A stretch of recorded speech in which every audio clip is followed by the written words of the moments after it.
Bom, então, boa noite a todos. Hoje a gente vai falar sobre o tema número 6 do nosso estudo de doutrina católica. O tema fala sobre a criação. Nós resolvemos dividir o tema em duas apresentações, porque o tema é um pouco mais extenso.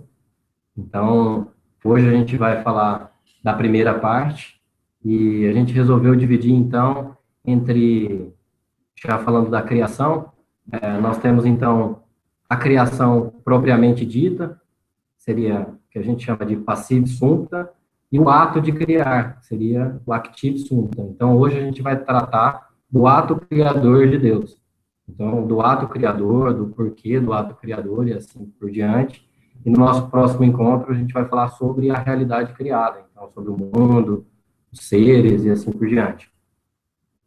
Então, a doutrina da criação constitui a primeira resposta às indagações fundamentais sobre nossa origem e nosso fim. Então, o tema 6 ele, basicamente, assim como os outros, ele vem seguindo uma continuação lógica. Então, nos dois últimos temas, a gente conheceu sobre o Criador, sobre as suas características, e hoje seria, então, o primeiro ato, né, o ato criador dele. E, basicamente, as características da criação refletem as características do nosso Criador. Então, a gente falou do Criador, né, agora da criação, e o próximo tema a gente vai falar da queda no pecado. Então, basicamente, é uma sequência, né, do qual Jesus Cristo, o Filho de Deus, veio resgatar-nos. Então, no catecismo, né, da Igreja Católica, a criação está no parágrafo 4º, o tema da criação, e ela traz para a gente que é o fundamento de todos os desígnios salvíficos de Deus, o começo da história da salvação, que culmina em Cristo. Então, a criação chegando a Cristo. Inversamente, o mistério de Cristo é a luz decisiva sobre o mistério da criação, ou seja, vindo de trás para frente, de Cristo até o início da criação, revela que o fim em vista do qual, no princípio, Deus criou o céu e a terra. Então, desde o início, Deus tinha em vista a glória da nova criação em Cristo. Então, é o que a gente vai tratar aqui hoje, dessa primeira criação, né? E lá na frente, na conclusão, a gente vai chegar lá na conclusão que teríamos uma nova criação em Cristo. Diferentemente dos outros grandes mistérios da fé, né, a Trindade e a encarnação, a criação é a primeira resposta às questões fundamentais sobre nossa origem e nosso fim. Então, até a gente vai tratar a respeito. Muitas religiões, outras religiões, seitas, e assim, é próprio do ser humano meio que se fazer esse questionamento, né, sobre as origens. No compêndio 51, né, no compêndio 51, número 51, a gente tem o questionamento, né, por que é importante afirmar que Deus criou o céu e a terra, né, tá lá no Gênesis 1. Então, a resposta é que a criação é o fundamento de todos os divinos desígnios salvíficos, como a gente antecipou como se fosse uma justificativa do tema. Ele manifesta o amor onipotente e sapiente de Deus e é o primeiro passo para a aliança do único Deus com seu povo. É o início da história da salvação que culmina em Cristo. Então, a primeira, e no caso, no fim, quando a gente chegar, a gente vai descobrir que Cristo seria uma nova criação. Então, é uma primeira resposta às interrogações fundamentais acerca da origem e do fim.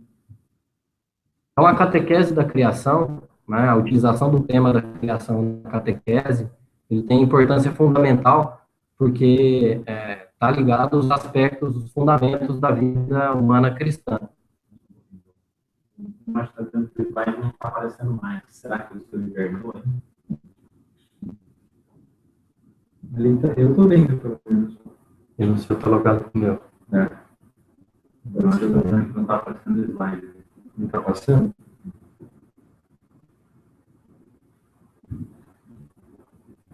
Realmente não é 100% online. Vou tentar aqui. Só.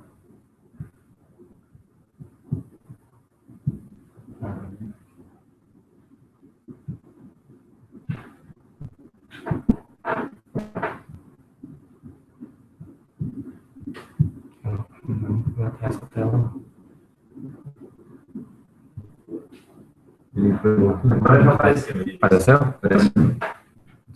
Acho que às vezes é um pouco atrasado. Né? Nós estamos com o pessoal que está em São Carlos, no Chico. Você falou, eu vi lá que ia ter uma. Mas não está indo, né? Você selecionou a tela, ele deu a opção de outras telas. Então, o Joãozinho, ó, Leonel, está online também. O senhor João Carlos. Vou falar. Não, ele Maurício. Ele Maurício. Aí, ó, eu gosto dele. Eu sou engenheiro, Deve ter um delay. Não, nós dois estudamos direito dele. Então tá diferente. Esse tá diversificado. Ele é velho. Nós estamos ainda no terceiro slide aqui. Agora Ele retomou. na produção. Isso. a playlist várias, me perderam. A gente acabou de começar, a gente ainda está na introdução do tema da criação. Certo? Então, a catequese da criação, né, a utilização do tema criação tem importância fundamental, pois explicita a resposta da fé cristã à pergunta feita pelos homens de todas as décadas, né, de onde viemos, para onde vamos, qual a nossa origem, qual o nosso fim, de onde vem e para onde vai tudo que existe. As duas questões da origem e do fim são inseparáveis, decisivas para o sentido e a orientação de nossa vida e de nosso agir.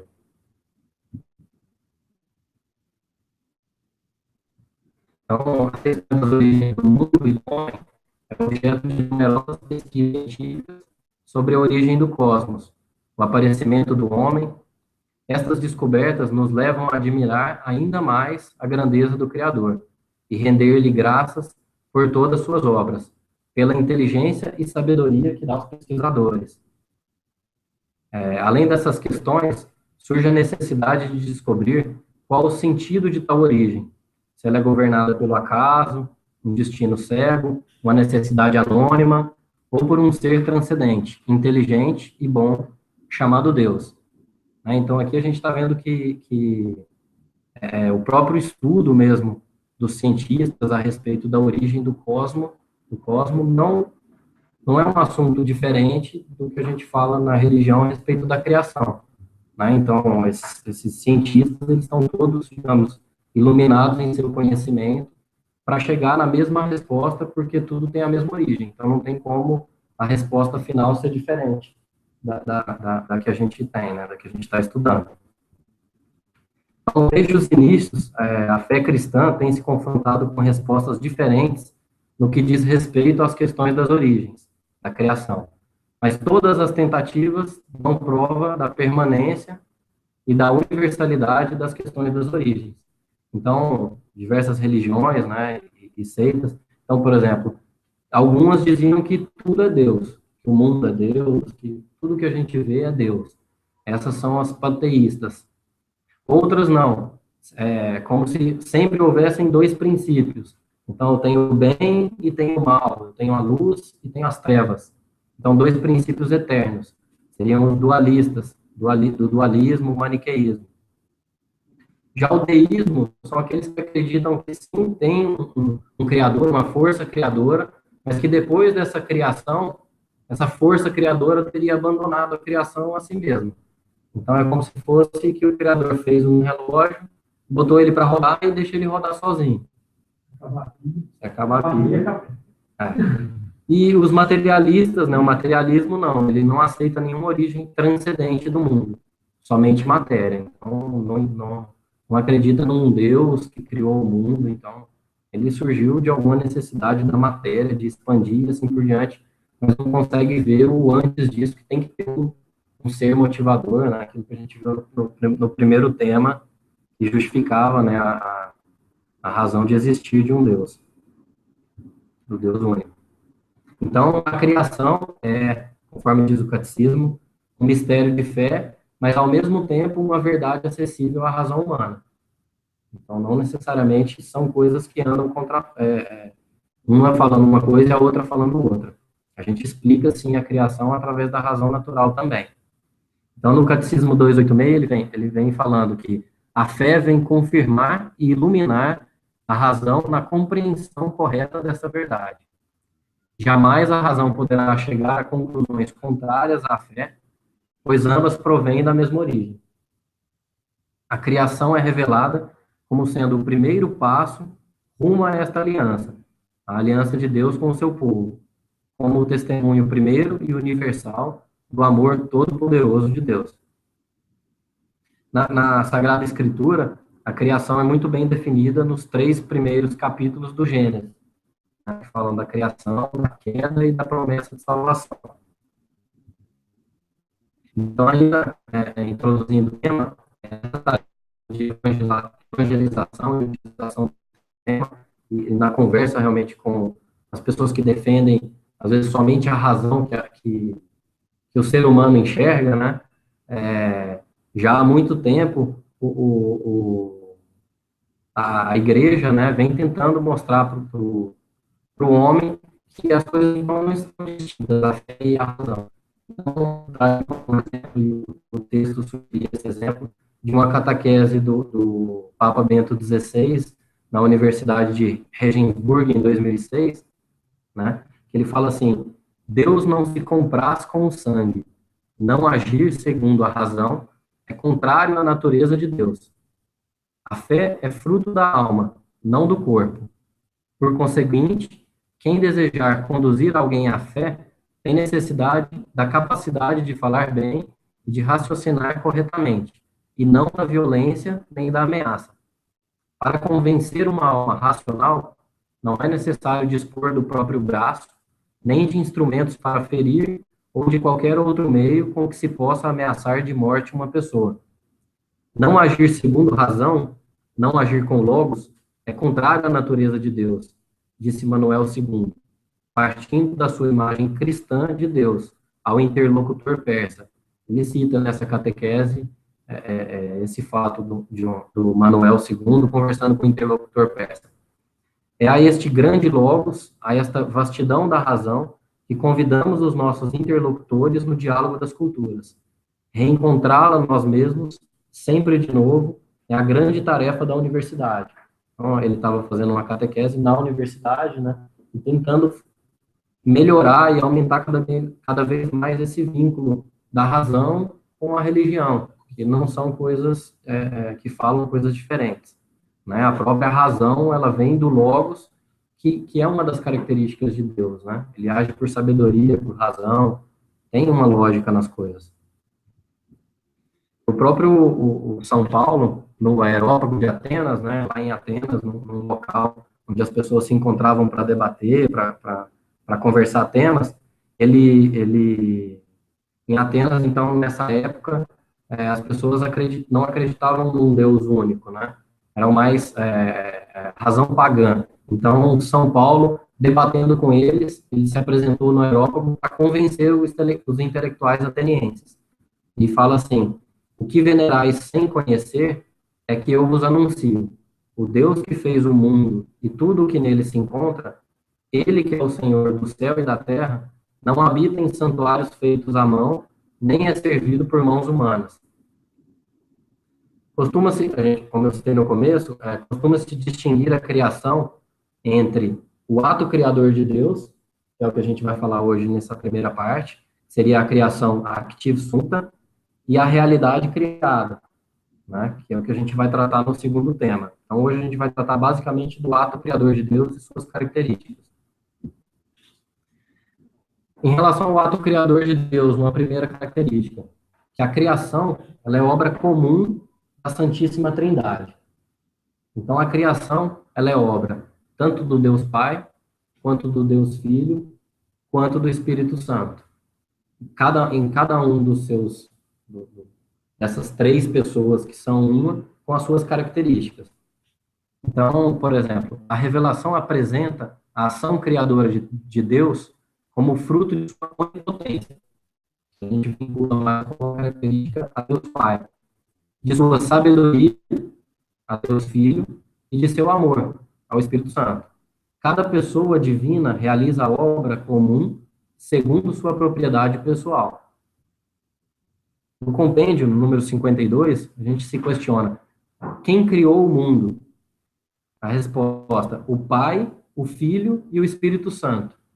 são o princípio único e indivisível do mundo, ainda que a obra de criação do mundo seja particularmente atribuída a Deus Pai. Seguindo, no Catecismo, no 290, o Deus eterno pôs um começo a tudo o que existe fora dele. Só ele é Criador. O Novo Testamento revela que Deus criou tudo por meio do Verbo eterno, seu Filho bem-amado. A fé da Igreja afirma, outro sim, a ação criadora do Espírito Santo. Ele é doador da vida, o Espírito Criador, a fonte de todo bem. Então, a gente está vendo aqui citações e exemplos que justificam a criação ter como característica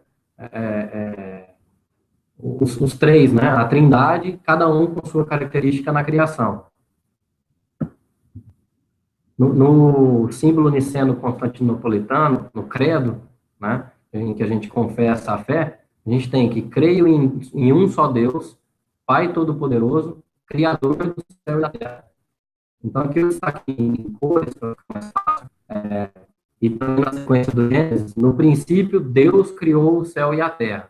Então, aqui a gente está falando de três coisas são afirmadas nessas duas frases. Deus eterno deu princípio a tudo que existe fora dele, mais vinculado a Deus Pai. Só ele é criador. O verbo criar, em hebraico bara, tem sempre Deus como sujeito. Certo? Então, lá antigamente, não costumava-se usar o termo Deus, Deus. Então, sempre nas frases, utilizava-se o verbo bara, que estava como sujeito oculto, Deus na criação. Então, só ele é criador. E a totalidade daquilo que existe depende daquele que lhe deu ser. A totalidade daquilo que existe seria, então, a linha azul seria o céu e a terra. O céu e a terra, no credo, significa, então, a totalidade do que existe. Não necessariamente somente o céu e a terra. Então, está distinguindo as coisas que estão no céu e o próprio céu, e as coisas que estão na terra e a terra. O todo do que foi criado, o céu e a terra. A fé cristã afirma que a distinção fundamental, de fato, é a que se dá entre Deus e as criaturas. Isto supôs uma novidade nos primeiros séculos, nos quais a polaridade entre matéria e espírito dava motivo a visões inconciliáveis entre si. A gente viu, né, o materialismo, o espiritualismo, o dualismo. Então, não viam as duas coisas juntas como conciliáveis. E o cristianismo, ele rompeu estes esquemas quando ele afirmou que também a matéria é criatura do único Deus transcendente, não somente o espírito. Depois, São Tomás desenvolveu uma metafísica da criação. Deus como o próprio ser subsistente. O catecismo traz também para nós que Deus cria, como característica da criação, do ato criador de Deus, que Deus cria por sabedoria e por amor. Né? São duas características. O mundo não é produto de uma necessidade qualquer, de um destino cego ou do acaso. Então, o ato criador de Deus não surgiu de uma necessidade qualquer, quero criar. Existe uma razão para a criação. E a gente crê que Deus criou tudo o que existe por vontade livre e que ele quis fazer as criaturas participarem do seu ser, da sua sabedoria e da sua bondade. Essa é a razão. Fazer com que as criaturas participassem dessa bondade, desse amor, dessa sabedoria. Deus cria do nada. É uma outra característica da criação. Então, Deus não precisa de alguma coisa pré-existente para criar. Faz que a criação seja ainda mais bonita, né? Que a gente admire ainda mais o ato criador. Ele não é diferente de quem constrói alguma coisa. Ele não está criando, ele precisa de páginas e de um texto para escrever um livro, ou ele precisa de duas substâncias químicas para compor uma terceira. E o ato criador de Deus, não. Ele criou do nada. Não dependia e não precisou de nada para criar. Certo? Somente Deus pode criar em sentido próprio, o que supõe dar origem às coisas do nada. E aí usam o termo ex nihilo. e não a partir de algo pré-existente. A potência criadora é congruentemente apropriada ao Deus Pai, já que ele é na Trindade, Fons é Origo, seria o princípio sem princípio. Então, Deus Pai, ainda também falando da Trindade na criação, Deus Pai representa a potência criadora. Então, participa na criação nessa potência criadora, na qual é um princípio sem princípio, gerando algo, criando, né? Outra característica da criação é que Deus cria um mundo ordenado e bom. No Catecismo 299, ele fala que já que Deus cria com sabedoria, a criação é ordenada. Né? Tudo que se faz com sabedoria, fez planejado, sabendo o que queria, tem que ter uma ordem naquilo. Não foi criado assim do nada, sem muito pensar, sem saber qual é a necessidade e qual é o motivo daquilo. No livro da Sabedoria, capítulo 11, versículo 20, tu dispuseste tudo com medida, número e peso. Então, está aí a ordem da criação. Né? Foi muito bem pensado. Tudo foi criado com medida, número e peso. A criação está destinada, dirigida ao homem, imagem de Deus. Somos chamados a uma relação pessoal com ele. Então, foi criado com sabedoria, essa sabedoria de criar, dirigindo ao homem, que é a imagem de Deus, para que nós possamos ter uma relação pessoal com ele, participar dessa sabedoria da criação. No 299, ainda falando do mundo ordenado e bom, mas em relação ao bom, por exemplo, como exemplo, originada da bondade divina. A criação participa dessa bondade. Então, lá no Gênesis, na sequência da criação, né, nos 6 dias, depois no 7º, ele sempre termina, e Deus viu que isso era bom. Muito bom. Então, a criação ela é querida por Deus como um dom dirigido ao homem, como uma herança que lhe é destinada e confiada. Esse caráter de bondade e de dom livre permite descobrir na criação a atuação do Espírito Santo, que movia-se sobre as águas, conforme fala no Gênesis. A pessoa dom na Trindade, amor subsistente entre o Pai e o Filho. Então, a igreja confessa sua fé na obra criadora do Espírito Santo, que dá a vida e é fonte de todo o bem. Então, a gente viu características do ato criador do Deus Pai, do Deus Filho com sabedoria e bondade, com sabedoria e também com a bondade do Espírito Santo. Deus transcende a criação e está presente nela. Então, no texto que a gente leu, no tema que a gente está falando, no tema 6, ele traz lá sobre a manutenção da criação. Então, Deus cria e mantém a criação. Ele está presente nela. Então, Deus é infinitamente maior que todas as suas obras. Ele está presente no mais íntimo das suas criaturas. Segundo Santo Agostinho, Deus é superior sumo meu, ele é maior do que há de maior em mim, do que em mim há de maior, e ele é intimior íntimo meu, mais interior que o meu íntimo. Então, Deus cria e mantém a criação, sustenta a criação. A criação não se reduz aos começos. Uma vez realizada a criação, Deus não abandona a criatura a si mesmo. Deus não só lhe dá o ser e o existir, mas a cada instante o mantém no ser, lhe dá o agir e a conduz ao seu termo. Então, a gente viu lá sobre os deístas, né, que acreditam no contrário, que teve sim uma força criadora, mas que terminou de criar, essa força criadora se ausentou e deixa as coisas acontecerem. Nós não, a gente acredita que Deus criou e que ele mantém a criação.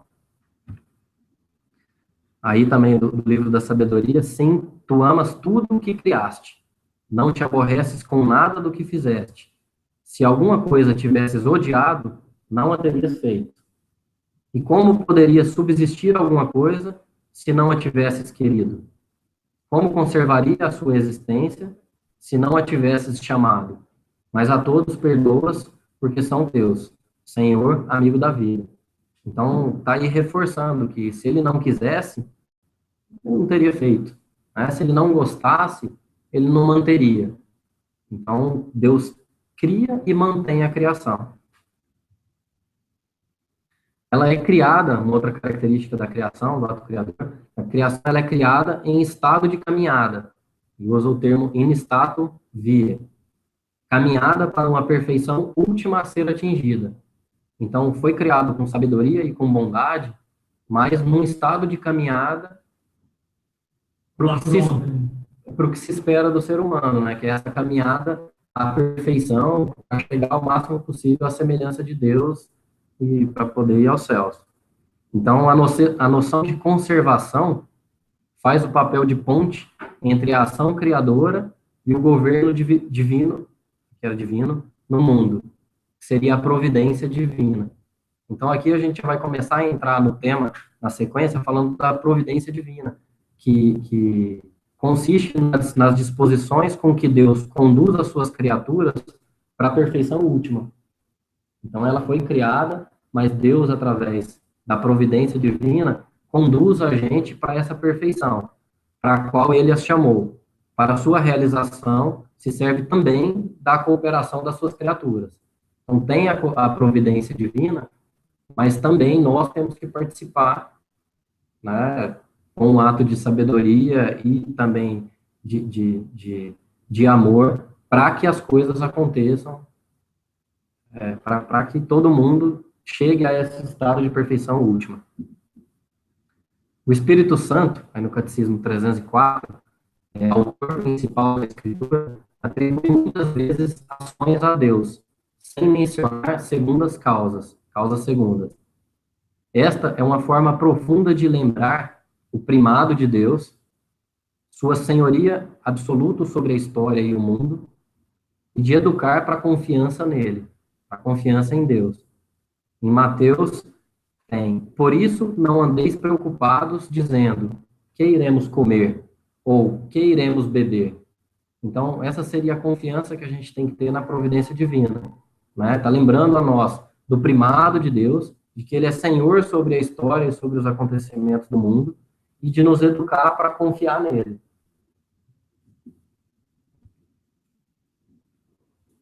Falando, então, da providência divina e das causas segundas, no Catecismo, na sequência, no 306, ele traz para nós que aos homens, Deus concede até de poderem participar livremente da sua providência, confiando-lhes a responsabilidade de submeter a terra e de dominá-la. E aí está lá em Gênesis isso para nós, né, que domine ele sobre os peixes do mar, sobre as aves do céu, encham e subjuguem a terra.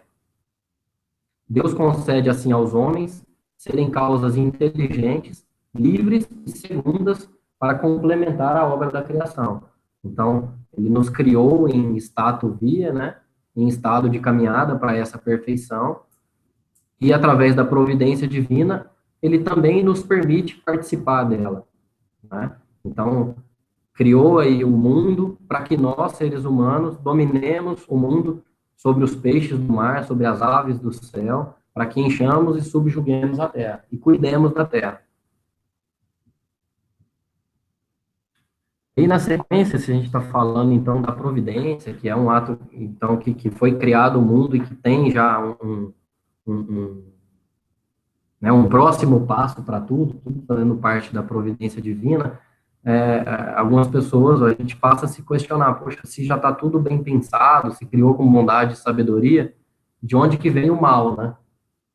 E aí o catecismo traz para a gente que para essa pergunta, né, de onde provém o mal, tão preemente, quão inevitável, tão dolorosa quanto misteriosa, não há uma resposta rápida.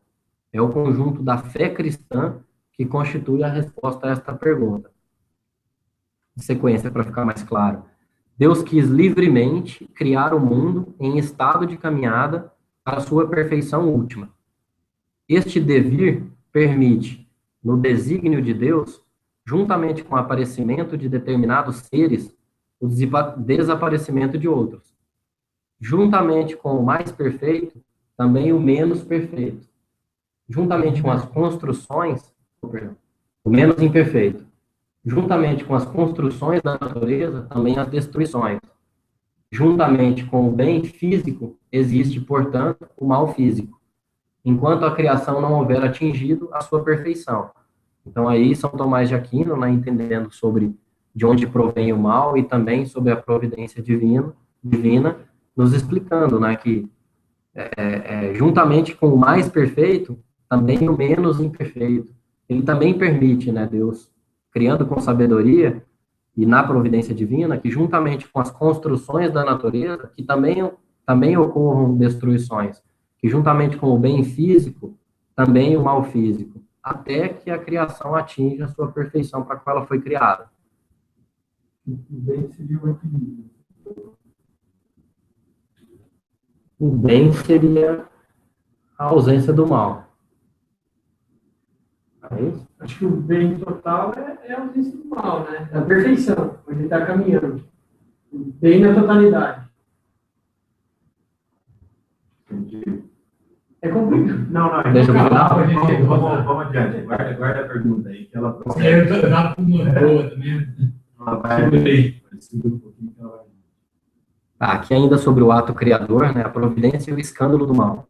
Então, se Deus cria, sustenta e dirige tudo com bondade, de onde provém o mal?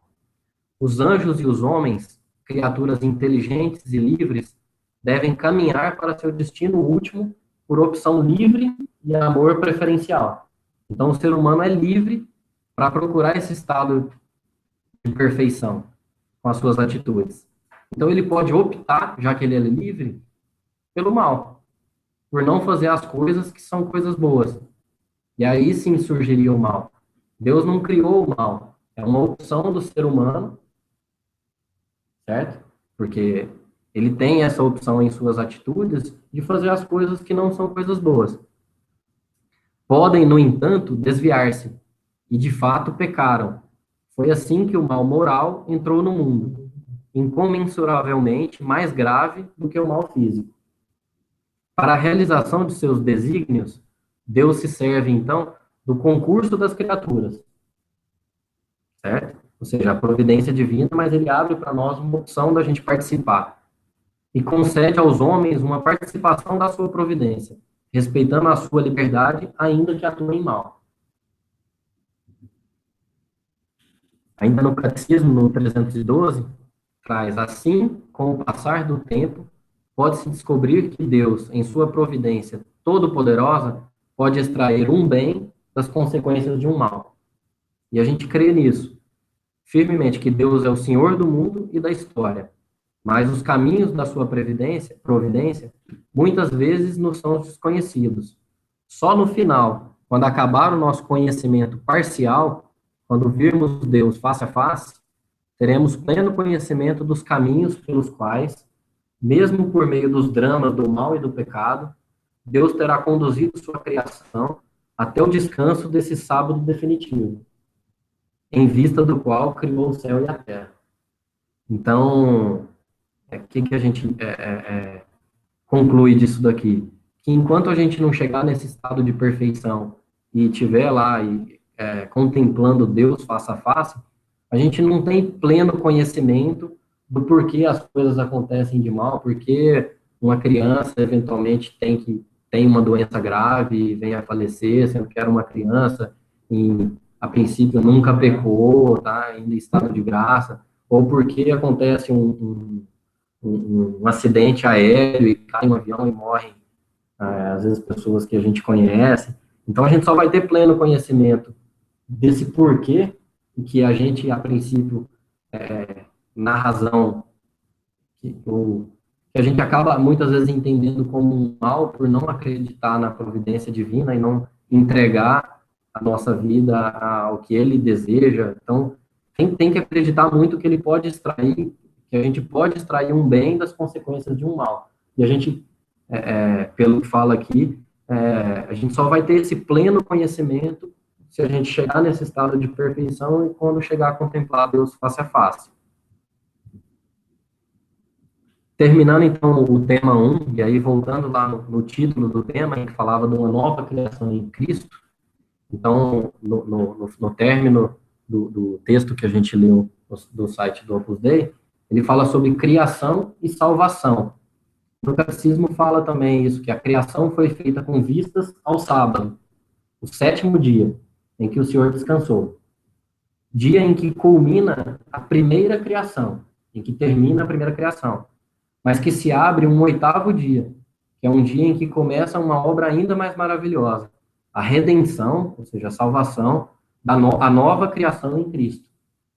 Então, a gente acredita que ali nos 7 dias, nos 6 dias ele criou, no 7º ele descansou, mas já com sabedoria, pensando nesse 8º dia, que seria o dia da nova criação em Cristo. Então, a primeira criação encontra seu sentido e seu ponto culminante na nova criação em Cristo, cujo esplendor ultrapassa o da primeira. E é...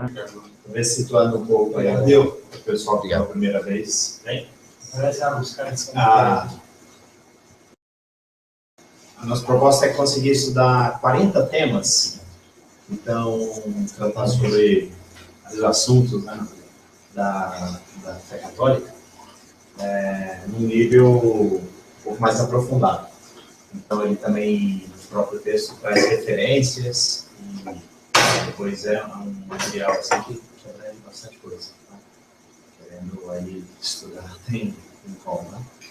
E aí começou com o Tadeu apresentando, logo fomos incluindo outros aí, o Renato também apresentou, chegou no final.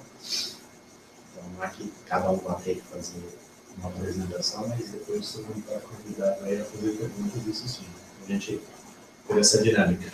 Faz essa apresentação aí, abrir para esclarecer. Até que o João deu uma levada no nível aí. Sabia que ia melhorar muito aí, coitado. Praticamente li o texto. Eu conheci o Dom dele, fazer o texto, ele já foi professor. Você pode ler, mas se chegar aí, ele já me escuta. Mas eu ganhei um mês da última para hoje. Eu tive mais tempo. Mas então vamos ver. Não tem uma resposta exatamente para o que o Leonel falava, no sentido de que Deus já previu que isso estaria encaminhado e tal, né? Mas o que a gente consegue compreender, quando Deus vai criando as sucessivas etapas, isso de maneira nenhuma quer dizer que ele criou em um dia fixo. Criou um dia, outro dia lá. Isso 24 horas. Exato. Então, mesmo porque em outras passagens das Escrituras a gente vai ver que 1000 anos são para Deus como um dia. Né? Então, Deus não tem tempo, né? Não é material, né? Espírito puro. Não é eterno, quer dizer que ele está fora do tempo. E ele então cria as coisas e vê que são boas. Mas ele continua trabalhando. No tempo seguinte, isso sim, que a gente aprende dessa narrativa poética do Gênesis, é que há uma criação no tempo. Né? Não naquele tempo, mas no tempo. E Deus vê que as coisas são boas, e aí no outro dia, ou seja, continua a criação. Agora, quando cria o homem, aí Deus pode descansar. É assim mesmo que está. Agora Deus descansa depois que cria o homem. Porque já tinha quem o cultivasse e guardasse. Então a compreensão é de que ainda não estava totalmente feito e que o homem, com o trabalho, melhoraria a situação. Por quê? Porque toda a criação, pelo fato de ser, manifesta com isso a glória de Deus. Mas o homem devia prestar esse culto a Deus com a sua liberdade. Então, se Deus ainda não criou o melhor mundo possível e acabado, não criou acabado. Não, o mundo ainda estava por ser melhorado pela ação do trabalho do homem. Por isso que a gente vê que o trabalho é uma dádiva, um dom, tá? Um presente que Deus deu para poder se associar. Tá? As antigas empresas lá que falavam Jacob e filhos, né? Os filhos estão dando continuidade àquela fundação. Né? Então, assim também Deus quis contar com a gente. Que é a caminhada. Por isso, a caminhada, porque não está acabado. Tá? Agora, com o homem, acontece isso até a chegada de Jesus Cristo. Tá? Vai ter um outro tema mais a criação do homem, específico, vamos falar isso depois. No começo do Evangelho de São João é isso, né? Chegando à plenitude dos tempos, aí veio o homem perfeito. E aqueles que se incorporam a Cristo são como que recriados. Né? É o que o João vai comentar aí no próximo tempo. Tá? Então, agora, como é um único princípio criador e que tudo era bom, tá? Então, se há um equilíbrio aí entre bom e mal, é que não havia maldade, né, nisso. Por quê? As coisas são boas ou más conforme elas nos aproximam de Deus ou nos afastam dele. A correta compreensão, né, daquilo que é o bem ou daquilo que é o mal está em vista disso. Né? Se isso está te levando a você se realizar plenamente, e aí então precisaria ter um pouquinho da situação de ver, né, que o homem consegue de fato essa plenitude ao se unir a Deus. Né? Então tudo aquilo que concorre para isso é bom. Eu fiz esse comentário porque no texto ele deu existiam algumas dualidades. Então Deus construiu, quando ele construiu o certo, tinha o torto. Assim, eu não lembro o texto, como é que é. Aí ele falava do bem, o bem não existia só ele. Tinha uma construção. Daí eu imaginei assim, então, daí se eu alcanço um equilíbrio entre o bem e o mal, não há. Não, mas então. Um não se sobrepõe ao outro, no sentido de que há um bem pleno e só o bem. Entendeu? É que o bem por essência, né? O próprio bem é Deus. É um só, é Deus. É Deus. Isso. Então, todas as coisas, conforme elas sejam ordenadas para Deus, são boas. Então, Deus criou todas as coisas assim. Melhor. Não, é que, por exemplo, quando simplesmente ela cumpre o papel dela, uma planta, né? Então, você nunca conheceu, você nunca ouviu falar, e de que nada vai saber dela.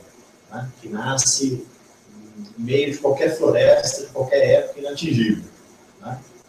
Foi uma semente que é uma terra que viveu e que morreu. Pronto. Acabou. Né? Viveu bem. Né?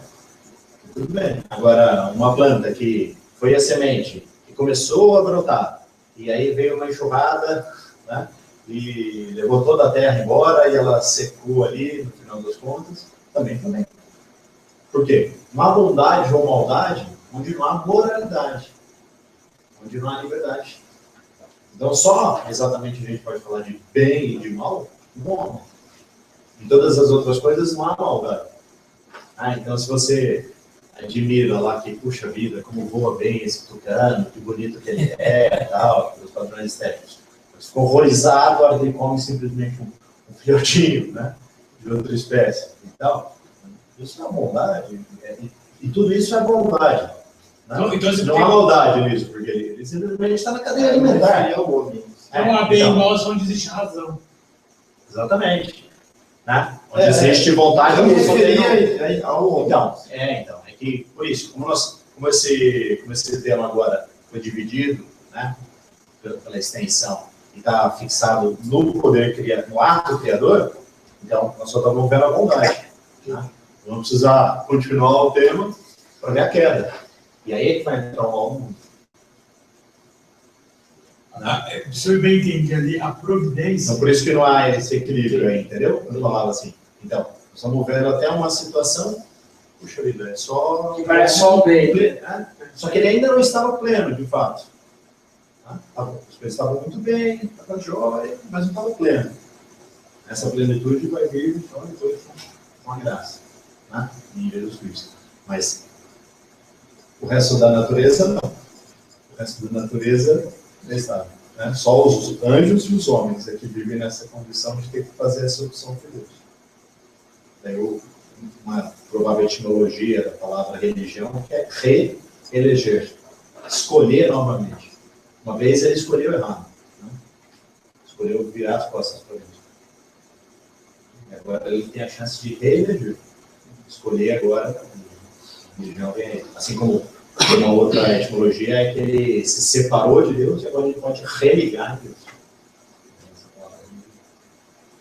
Pelo que eu entendi, entender o mal como algo que se afasta de Deus, a gente pode correr o risco de entender erradamente como se o mal, por exemplo, uma tragédia, alguma coisa, um acidente, não tem que se analisar isso, né? Se isso se aproximou de Deus ou não, se as pessoas se aproximaram de Deus, né? Não que o mal, existe mal no mundo, as tragédias, não necessariamente isso é um mal, um acidente aéreo, né? Vamos dizer.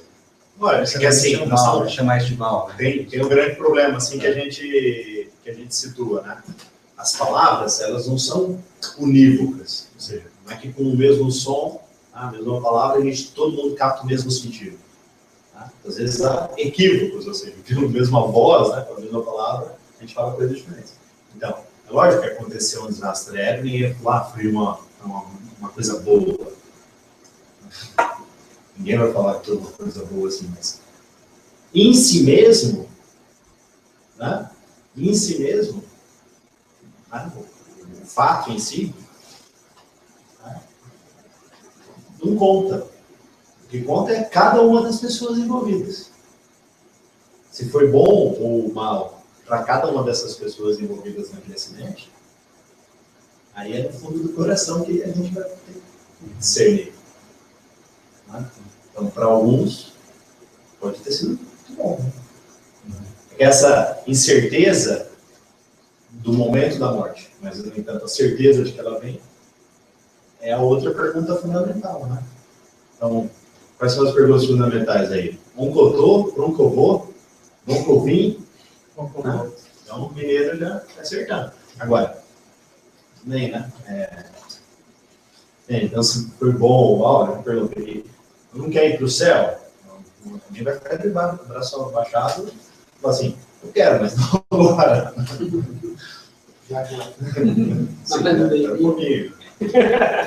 Então, acho que essa situação aí é a compreensão daquilo que, poxa, mas uma criança que vem e com 3 anos, foi pediatra. É duríssimo, né? Vamos dizer que está, além da vida, os pais vão verem primeiro do espírito. Depois que vive uma situação dessa, uma criança saudável, né, para a doença, que coisa. São momentos duros, né? Momentos amargos, momentos difíceis, né? Para a criança em si mesmo.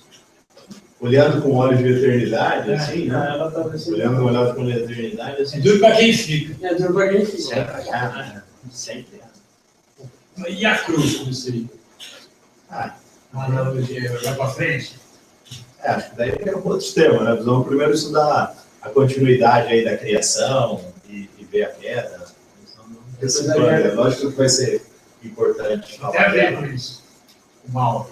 Tem a ver, né? Tem a ver que é onde o mal é melhor compreendido e deixa de ser considerado, inclusive, mal, né?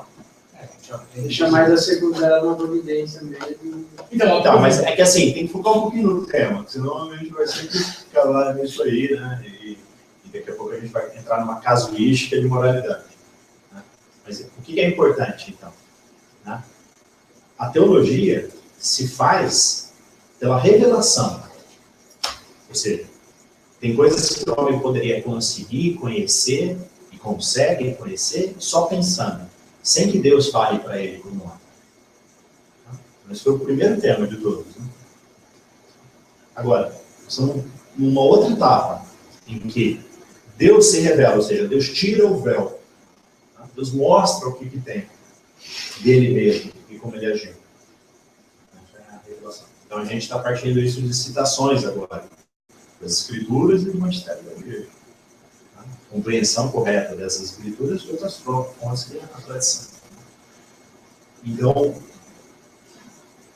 a gente vai chegar e falar assim, bom, tem um sistema filosófico dizendo que existe um princípio criador do mal. Não.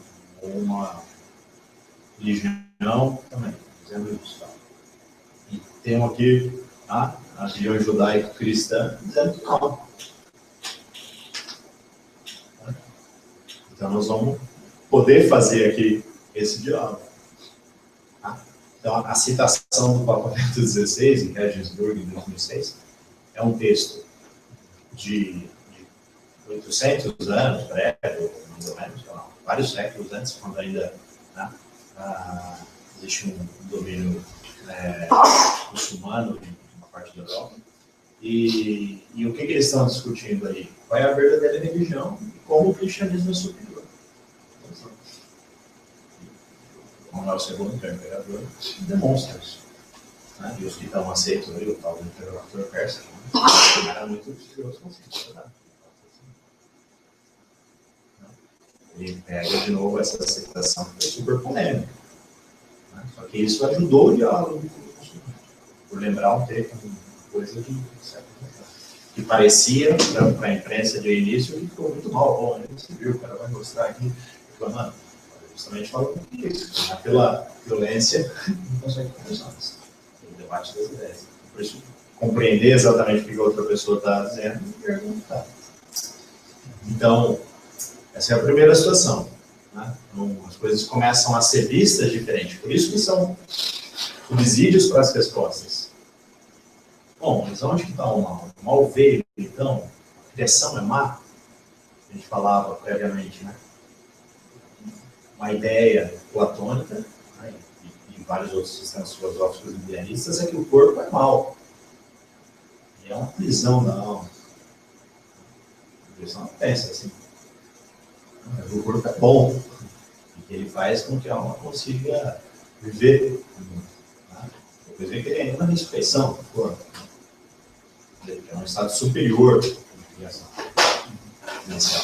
Então, aí você vai entender que a única fonte criadora é Deus. E aí uma coisa que o João fala na reunião que a gente teve para preparar, né, essa apresentação, ficou bem legal, que era isso. Bom, mas e os estudos científicos, então? Como mostram aí? Afinal de contas, estava lá toda a matéria dentro, né, de uma coisa da situação que era uma casca de mose, que depois, né, vem essa evolução para o universo. O que a Bíblia tem a dizer disso? Nada. Nada. A Bíblia não tem nada a dizer a respeito disso. Santo Agostinho já criou assim que a Bíblia não é um livro para estudar ciências. O que ele vem falar é que, assim, tudo bem, nós estamos falando do momento anterior a que tivesse ainda essa casquinha de nós. Né? O início do início. É que é o início propriamente dito, assim, né? Porque antes a gente só conhece o que é antes do início, né? Então, não dá para compreender o início. Porque os gregos pensavam que era um negócio simples, né? Que não teve, né? Início, não vai ter fim e tal, né? Então, Tomás, quando vai argumentar, vai dizer o seguinte, olha, só pela razão, a gente pode pensar que de fato não vai ter fim mesmo, né? Se expande, se contrai, se expande, se contrai, enfim. Tá? Pensar também que a teoria do Big Bang que embolou foi um jesuíta, né? Um cientista católico, né? Que propôs isso inicialmente. E aí, só que ele fala, não, mas pela revelação a gente sabe que tem um começo e vai ter um fim. Pode ter, né, esse contrair, expandir aí algumas vezes e tal, o que for, mas O fim de todos. chegou, Eu morri, é o meu fim. Sim, é que essa é a consideração mais espetacular que a gente não quer fazer, né? Aí, puxa, né, eu estou aqui muito interessado em saber quem foram os primeiros hominídeos, né? E afinal de contas, são a origem própria do homem e tal. Não vamos abordar isso aí. Afinal de contas, mas quando vai ser o fim, né? E qualquer profecia assim, um pouco apocalíptica. O meu fim na hora que eu vou. Quando fala, quando a Bíblia fala que no final dos tempos, Jesus vai voltar, é de fato ou você lembra de como ele voltou para mim? Não, ele vai ter o seu juízo, mas vai chegar um momento que todo mundo vai ter o juízo junto. Né? Deu, acabou, final dos tempos. Quem tiver a compreensão da situação do mundo, acho que Isso mostra que está muito longe, acho que no final dos tempos, né? Assim, tem muito que se fazer para... Exato. Assim, Exato. acho que se Deus criou algo imperfeito, algo que assim, não está completo, né? Depende da ação do homem, pela essa compreensão do mundo atual, tem muito trabalho para chegar lá. Essa primeira situação em que nós estamos em condição de caminhada é o que cada um de nós estamos. Tá? Então, por exemplo, a própria situação, né, de que fundamental, então, um único princípio, Deus, e que está toda orientada para a sua Deus. E que Deus permanece cuidando. Quer dizer, coisa mais assim bacana, tá? E que a gente tira muito proveito dessas questões mais existenciais. Deus não está distante. Continua envolvido. Ele é mais íntimo de mim que eu mesmo. Expressão de e no fundo é onde a gente tem que encontrá-lo, né? Também tem essa situação, né? A gente precisa encontrar Deus nesse íntimo. Assim. E dali ele só sai sem discussão. Mas, voltar assim, com essas ideias da criação. Então, muitas vezes também o estudo da teologia tem essa situação, então é isso, então é isso. Então, compreendi?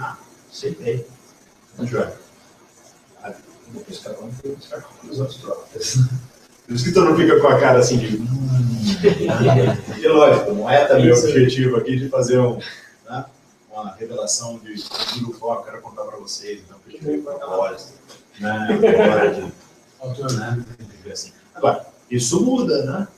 A argumentação. Né? Acontece no tsunami. Porque se pensar um avião, você sempre quer arranjar um culpado, né? Alguém não rebitou direito aquela placa lá, né? Então o projeto também é perfeito. O tsunami. Estou morando na minha casinha aqui, né? Erupção vulcânica. Enfim. É um mistério. Tá? Então, não dá para uma explicaçãozinha. Então, talvez no final desses 40 temas vamos ter mais subsídios. João já antecipou isso aí, ninguém questionou ele, né? Falou assim, não é uma única resposta simples, é um conjunto todo de dados, né? Eu acho que vai sendo, como pegar aqui o filho André lá e dar um quebra-cabeça para ele, né? Mas que tem 4 peças somente, né? Não, pô, 4 peças somente, assim, né? Pode ser que ele, né, fazendo uma vez assim, encaixe, né? Não, mas se só dá uma, não consegue compreender o resto, né? Às vezes a gente está assim na vida também, temos determinados momentos, e que muitas vezes são os momentos mais dolorosos, é que a gente consegue encaixar as peças. Ou de novo. Lógico. Ou de realização, óbvio. Né? Que é mais comum assim, ter um momento de introspecção, né? O cara tem que meditar e tal. Dá para entender mais ou menos a perspectiva? Talvez seja um pouco diferente do que você tinha pensado de início, assim, né, do que ele tinha sugerido. Agora, os outros conhecimentos científicos digam o que queiram, né? Não negando isso, né? Não negando, são teorias, né? Podem ser mudadas, né? Sei que em 2819, o nome do Júlio Verne, né? O mundo em 2017. Sei que eles vão ter de teorias, né? Talvez eles olhem porque a gente pensa hoje aqui, nossa, esses caras atrasados. A gente achava de uma teoria científica tempos atrás, né? Então, esse desenrolar, você vê que nós abordamos, né? Porque está aí, cada um. E, lógico, do outro lado, sempre a gente vai parar nisso, né? O mistério da liberdade, né? Poxa, como que está tudo isso aí? O tempo todo Deus está respeitando a minha liberdade. Mas olha, aspas, uma montanha. Nossa, Deus criou isso, né? Pode esmagar a qualquer momento, assim, mas respeitando a liberdade. A gente foi lá para Foz do Iguaçu, né, Léo? Um negócio assim de ficar maravilhado, né? Estonteado, assim, né? Não, Você não falou falou então, eu já fui. mas... Não. Aqui você perguntando se eu tinha ido junto com eles. Não. Não Já é um momento assim que tu fica maravilhado, assim. Então, ele tem que ficar mesmo, né? Com a criação, não só nessas situações. Agora, pega lá um microcosmos lá, né? Agora tá em casa, né? O Humberto está estudando formigas. Né? Então, na verdade, umas substâncias que são os antibióticos potentíssimos que as bactérias vivem lá, né? Rodeado de outras bactérias. As formigas rodeadas de outras bactérias e fungos. No entanto, elas não são atacadas, né? Elas não vão na farmacinha comprar remédio, né? Como que elas mesmo se defendem. São essas substâncias que você pega. Isso aí pode ser um negócio potente da gente isolar e aí sintetizar e a gente usar. Fantásticas aí, né?